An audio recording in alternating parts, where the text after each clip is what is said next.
గౌరవనీయులు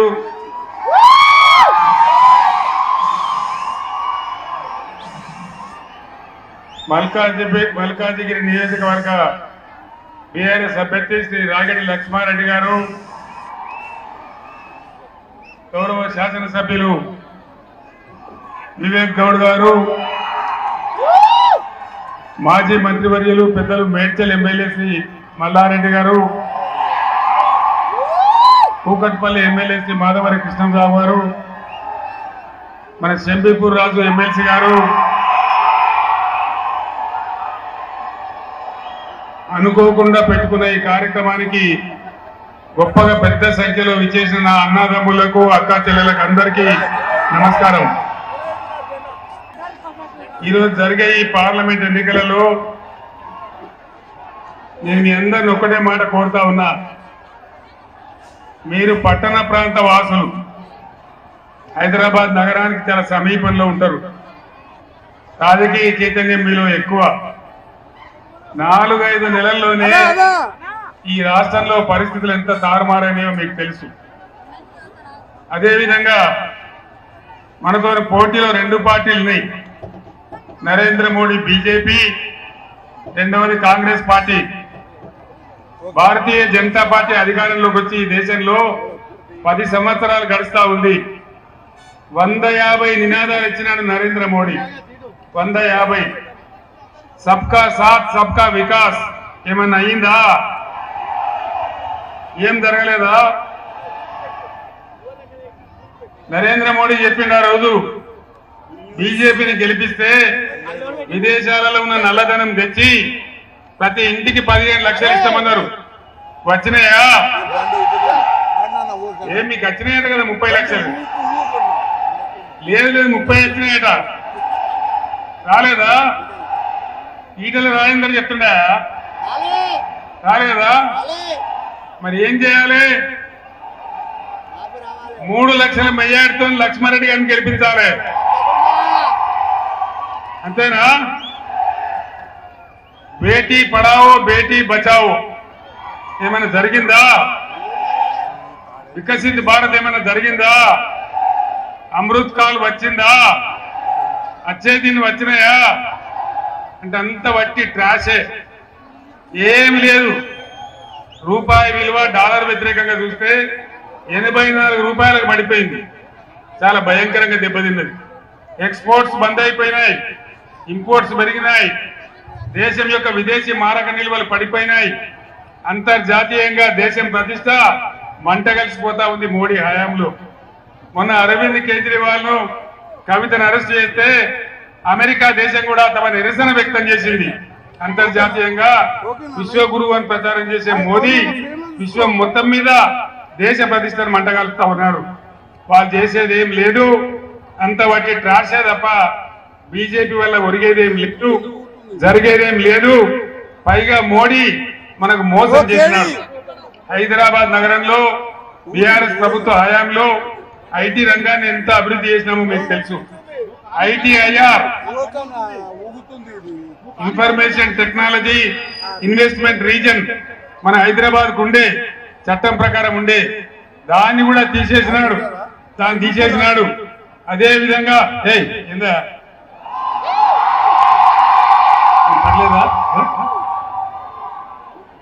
ఐటీఐఆర్ తీసుకొని పోయినాడు. తెలంగాణకు వచ్చిన 7 మండలాలు మనకు 400 మెగావాట్ల పవర్ ఇచ్చేటువంటి సీలేరు పవర్ ప్రాజెక్టు తీసుకెళ్లిపోయి ఆంధ్రాకి అప్పచెప్పినాడు. మళ్ళా ఇప్పుడు ఏమంటున్నాడు, మీ గోదావరి జలాలు, మీ కృష్ణా జలాలు తీసుకుపోయి తమిళనాడు, కర్ణాటక ఇస్తా అంటున్నాడు. ఒప్పుకుందామా? యుద్ధం చేద్దామా? యుద్ధం చేయాలంటే మన కృష్ణాకి, మన గోదావరి మనకే దక్కాలంటే మరి లక్ష్మణ లాంటి వీరులు గెలిస్తేనే పార్లమెంట్ లో రేపు గొంతు పట్టుకుంటారు. ఇంకో పార్టీ కాంగ్రెస్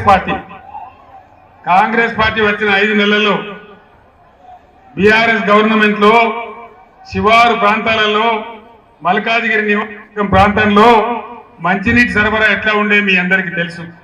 పుష్కలంగా నీళ్లు తెచ్చి ఇచ్చినాం, కొత్త పైప్ లైన్లు వేసినాం, కొత్త ట్యాంకులు కట్టినాం. కృష్ణారావు గారు కానీ, వివేక్ గౌడ్ గారు కానీ, మల్లారెడ్డి గారు కానీ, అటు మల్కాజిగిరిలో కావచ్చు, షేర్లింగంపల్లి కావచ్చు, కూకట్పల్లి కావచ్చు, కుత్బుల్లాపూర్ కావచ్చు, బ్రహ్మాండమైన నీళ్ల సరఫరా జరిగింది.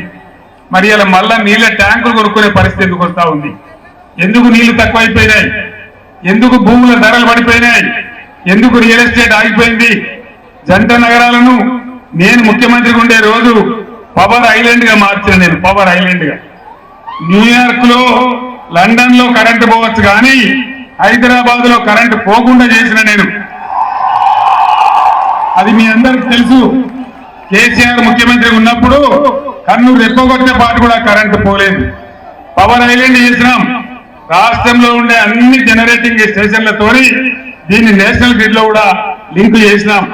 అంత బాగా చేసినటువంటి హైదరాబాద్ నగరంలో నేను రోజు సోషల్ మీడియాలో చూస్తా ఉన్నా.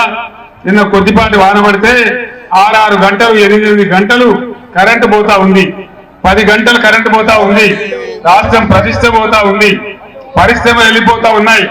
కార్నింగ్ అనే పరిశ్రమ 1000 కోట్ల పెట్టుబడులతోని నేను ముఖ్యమంత్రి కూడా నాడు పెట్టడానికి వస్తే అది మద్రాసు తరలి వెళ్ళిపోయింది, ఈ ప్రభుత్వం మీద నమ్మకం లేక. ఈ విధంగా పరిశ్రమలు పోవడం, కరెంటు పోవడం, మంచినీళ్లు పోవడం, నగరం యొక్క బ్రాండ్ ఇమేజ్ అంతర్జాతీయంగా పడగొట్టే దుర్మార్గ చర్యలకు ఈ కాంగ్రెస్ ప్రభుత్వం పాటుపడతా ఉంది. రియల్ ఎస్టేట్ కింద ఎటువంటి ధరలుండే హైదరాబాద్ లో ఎంత బాగా వ్యాపారం జరిగేది. ఈ ముఖ్యమంత్రి ఆర్ఆర్ ట్యాక్స్ వసూలు చేస్తున్నాడని ప్రధానమంత్రి నరేంద్ర మోడీయే చెప్పింది. మొన్న రియల్ ఎస్టేట్ల దగ్గర స్క్వేర్ ఫీట్ కింద వసూలు చేసి ఢిల్లీ కప్పం కడుతున్నారని చెప్పి ప్రధానమంత్రి గారే స్వయంగా చెప్పిండ్రు. అంటే అవినీతికి ఆలవాలని చేసి హైదరాబాద్ యొక్క బ్రాండ్ ఇమేజ్ ని దెబ్బతీస్తా ఉన్నారు. పరిశ్రమలు తరలిపోతా ఉన్నాయి, ఐటీ రంగం కూడా కుదేలవుతా ఉంది. నేను మీ అందరినీ ప్రార్థించేది ఒకటే, తెలంగాణ కోసం పేగులు తెగేదాకా కొట్లాడే ఒకే ఒక పార్టీ బీఆర్ఎస్ పార్టీ. రేపు పార్లమెంట్ లో మనోళ్ళు డజన్ మంది ఉంటేనే ఖచ్చితంగా తెలంగాణ హక్కులు కాపాడతారు, తెలంగాణకు నిధులు తెస్తారు. కాబట్టి రాగిడి లక్ష్మారెడ్డి గారిని మీరు గెలిపించాలని కోరుతా ఉన్నా. యాక్చువల్ ఫ్యాక్ట్ మీద నేను చెప్తా ఉన్నా, ఇక్కడ ఎట్లా ఉన్నారు, టైగర్ లాంటి ఎమ్మెల్యేలు ఉన్నారు. కుత్బుల్లాపూర్ లో 85,000తో గెలిచినటువంటి వివేక్ గౌడ్ ఉన్నారు. కూకట్పల్లి ఎంత గెలిచారు? మొన్న 70,000తో గెలిచిన మాధవరం కృష్ణారావు గారు ఉన్నారు. చాలా పెద్ద పెద్ద మెజార్టీతో గెలిచినాం మనం. ఆల్రెడీ అసెంబ్లీ ఎన్నికల ప్రకారం చూస్తే మనకు దాదాపు 4 లక్షల ఓట్ల మెజార్టీ ఉంది. నేనన్నా లక్ష్మణ, నేను పటాన్ చెరువు పోవాలి, అక్కడ మెదక్ అభ్యర్థి గెలవాలి, మధ్యలో నీ మీటింగ్ ఎందుకు వద్దంటే నువ్వు ఖచ్చితంగా ఆగుతావా, నీ సంగతి నేను ఆపింది. మంచిదే ఉంది కదా, మరి నేను వెళ్ళాలి, నాకు పర్మిషన్ ఇవ్వాలి మీరు. లక్ష్మారెడ్డి గారు చాలా మంచి వ్యక్తి, నిజాయితీ పరుడు. ఆయనకు రాజకీయాలలో ఎప్పుడు అవకాశం రాలే. ఫస్ట్ టైం మనం టికెట్ ఇచ్చి నిలబెట్టుకున్నాం. ఆయన ఒక సంస్థ పెట్టి లక్షలాది మంది ప్రజలకు న్యాయం చేసిండు. వాటర్ ట్యాంకర్లు పెట్టి ప్రజలకు నీళ్లు సప్లై చేసిండు. పేదింటి బిడ్డల పెళ్లిళ్ళు చేసిండు. లక్ష్మణ అంటే నేను ఉన్నాని కదిలి వచ్చే మనిషి మన రాగిడి లక్ష్మారెడ్డి గారు. సభ్యత సంస్కారం ఉన్న వ్యక్తి. కాబట్టి దయచేసి నా మాటను గౌరవించి రాగిడి లక్ష్మారెడ్డి గారిని, ఆల్రెడీ గెలిచిపోయింది, తేలిపోయింది ఎలక్షన్, వరుస బట్టి అన్ని మనమే గెలుస్తా ఉన్నాం. చేవేళ్ళ గెలుస్తున్నాం, సికింద్రాబాద్ పద్మారావు బ్రహ్మాండం గెలుస్తున్నాడు, మల్కాజిగిరి లక్ష్మారెడ్డి గారు గెలుస్తున్నారు, మెదక్లో వెంకటరామరెడ్డి గెలుస్తున్నారు.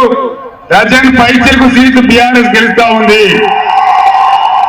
కాంగ్రెస్ చేసిన మోసం ప్రజలకు అర్థమైంది. కాబట్టి మనకు ఎటువంటి అనుమానం లేదు.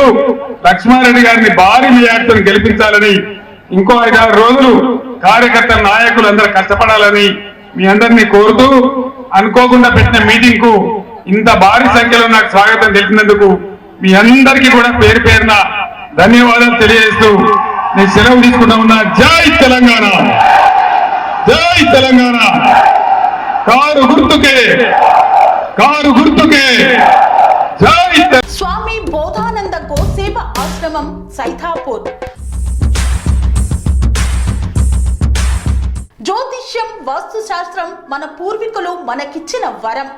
దుర్గాదేవి, కాలభైరవ ఉపాసనతో వాక్సిద్ధి పొందిన శ్రీ శ్రీ బోధానందగిరి స్వామివారు మీకు ఎలాంటి సమస్యలున్నా, వాటిలో ముఖ్యంగా ధన నష్టం, ఆరోగ్య నష్టం, భార్యాభర్తల మధ్య గొడవలు, ప్రేమించుకున్న వారు దూరం అవడం, ఎన్ని సంబంధాలు వచ్చినా పెళ్లి ముడి పడకపోవడం, రోడ్డు ప్రమాదాలు, అప్పుల బాధలు, వ్యవసాయంలో నష్టాలు, పెద్దల మాట పిల్లలు వినకపోవడం, ఆరోగ్య శాంతి, గృహశాంతి, మనశ్శాంతి లేకపోవడం, ఇలాంటి సమస్యలు ఉన్నట్లయితే ఒక్కసారి స్వామీజీని కలవండి. మీ సమస్యలకు తగిన పరిష్కారాన్ని పొందండి. అంతేకాక అన్ని రకాల వ్యాధులకు గోపంచకవ్య మరియు మూలికా వైద్యం చేయబడును. నమ్మకంతో రండి, ఆయురారోగ్యాలతో వర్ధిల్లండి. మా అడ్రస్ స్వామి బోధానంద గోసేవ ఆశ్రమం, సైదాపూర్, వీరభద్రస్వామి గుడి దగ్గర, యాదగిరిగుట్ట. సంప్రదించవలసిన నెంబర్ 9849213754 మరియు 9618034138.